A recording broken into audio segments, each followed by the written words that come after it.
இந்த அழகான ஊரு பெயர் புன்னப்பாக்கம். பெரிய வீடுகளும் இல்லை, பேருந்து வசதியும் இல்லை. எங்காவது போக வேண்டுமென்றால் 2 கிலோமீட்டர் நடந்தே ஆக வேண்டும். பயிர் நிலங்கள், மாடுகளையும் மேய்க்க அழைத்து செல்வார்கள். இதுவே அங்க வாழ்க்கை. அதிகம் பேசாத, ஆனா நிறைய சொல்லும் வாழ்க்கை. அந்த ஊரில்தான் ஒரு சிறுமி வளர்ந்தாள். அவளுடைய உலகம் பாட்டி நடத்தும் ஒரு சின்ன இட்லி கடை. இட்லி, வடை, வாசனை ஊரெங்கும் பரவும்.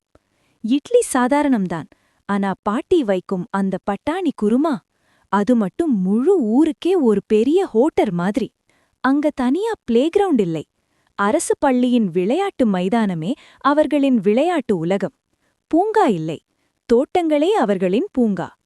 கடல் இல்லை, அணைக்கட்டே அவர்களின் கடற்கரை.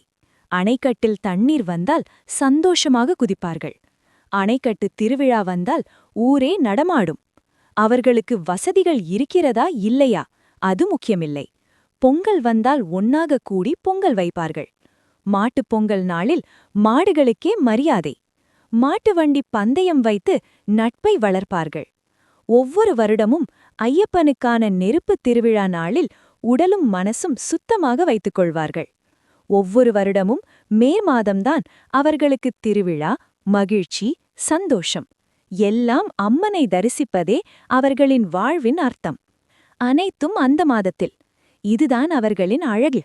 அங்க போடும் கோலங்களைப் போலவே அவர்கள் வாழ்க்கை அழகாகவும் இருக்கும். இதுவே புன்னப்பாக்கத்தின் அழகான கதை.